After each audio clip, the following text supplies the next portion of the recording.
صورت باندې وي.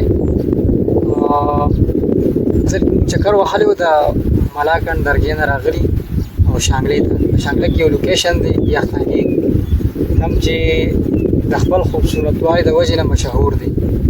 تاسو کتلی شئ ماشاءالله او بهترین فضا ده. نن به مونږ خبره کوو د انسان او د نیچر باره کې. الله پاک انسان څنګه پیدا کړی دی، تخلیق یې څنګه کړی دی.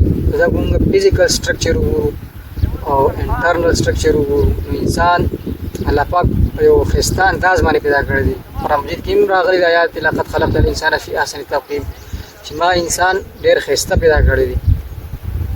او بل بیا د انسان دپاره زمونږ دپاره چې کوم دا نیچر پیدا شوی دی، په نیچر کې چې زمونږ دپاره کوم دا دریابونه دي، سیندونه دي، غرونه دي، چرند پرند دي، دا ټول د دې انسان دپاره پیدا کړي دي.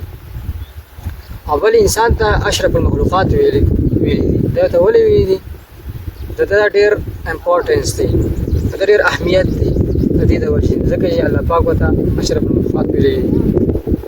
نو موږ خپل ځان پېژندل پکار دي. په دې معاشره کې موږ زندګي تېروو، زندګي پکې موږ وګورو ځناور یې تېروي، خو لکه په دې کې چې کوم دا ډفرنس دی دا موږ ته ښکاره شي چې د انسان په دې معاشره کې زندګي سره د څه رول دی، د څه لپاره پیدا شوی دی. بل زموږ لپاره دا نیچر پیدا شوی دی. د نیچر په موږ باندې یو حق دی، د نیچر په موږ باندې حق دی چې موږ هغه وپېژنو. موږ نیچر برباد نه کړو، د هغې خیال وساتو، یو ځای ته لاړ شو د هغې خوبصورتي چې د کوم هغه برباد نه کړو. نو موږ کتلی دي زیات خلک راشي او خپلې علاقې ته، نو هغه پکې څه وکړي. او موږ انسانان یو، ځناور یې نه ارتئ، ځناور پکې هم اوسېږي او موږ انسانان یو، د ازګي بې خیال نه ساتو، موږ پکې ګند بلا وارتو. حالانکې موږ ته اشرف المخلوقات ویلې شوي دي. په دې کې دا تاسو ته مین ډفرنس صرف شو کوم چې موږ له ځان پېژندل پکار دي. بل د دې نه چې ډېر فوایدې دي، خو موږ وګورو که نه د انساني زندګۍ کې ډېرې غټې فایدې دي. دا موږ ته یو سافټ کلین اکسیجن پرووایډ کوي، موږ ته اکسیجن راکوي، کوم چې د هغې په معاشرتي زندګۍ کې د انسان په زندګۍ کې ډېر اهم کردار دی. د ساینس په لیول سره که ته موږ وګورو د نیچر کوم فایدې دي هغه تاسو په خپله پته ولګي. نو موږ له پکار دي چې ښه پلانټیشن وکړو. او زموږ تعلق تو اصل ملاکنډ درګۍ سره دی. هلته چونکې دا د ریپیډلی کنټینیوسلی دا د څلورم پنځم کال دی چې ملاکنډ ډویژن باندې ټارګېټډ دي.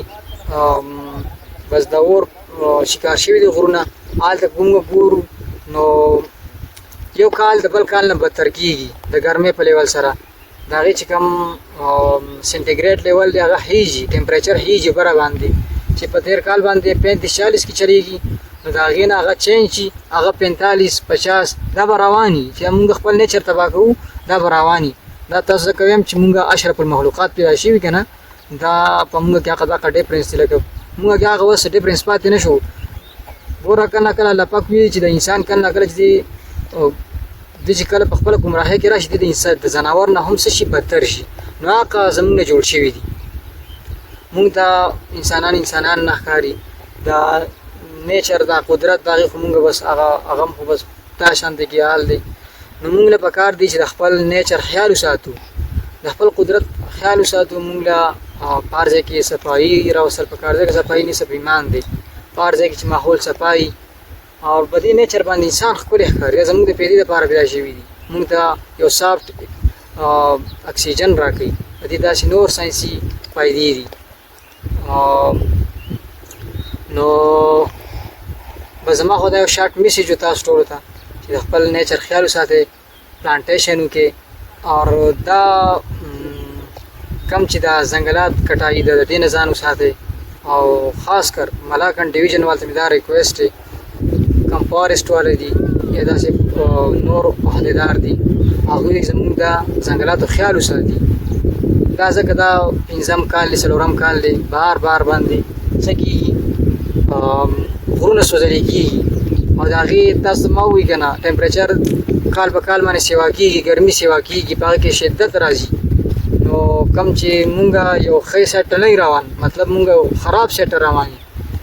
نو امید دې پوه شوي وې چې اشرف المخلوقات موږ څه دپاره ویلې شوي دي او بل زموږ انسانانو دپاره دا څه پیدا شوي دي خو بدقسمتۍ د وجې نه موږ ځان پېژندلی نه دي موږ له اوس هم وخت پاتې دی چې ځان وپېژنو موږ له په معاشرتي زندګۍ کې یو تربیت کول پکار دي بل موږ له په سکولونو کالجونو کې یو داسې مضمون راوړل پکار دي چې موږ په هغې باندې د نیچر خیال پرې وساتلی شي مطلب د نیچر حوالې سره په هغې له موږ تربیت ورکوو د نیچر خیال ساتل څنګه دي امید دي پوه شوي وې او بس دا زما یو شارټ میسیج و السلام علیکم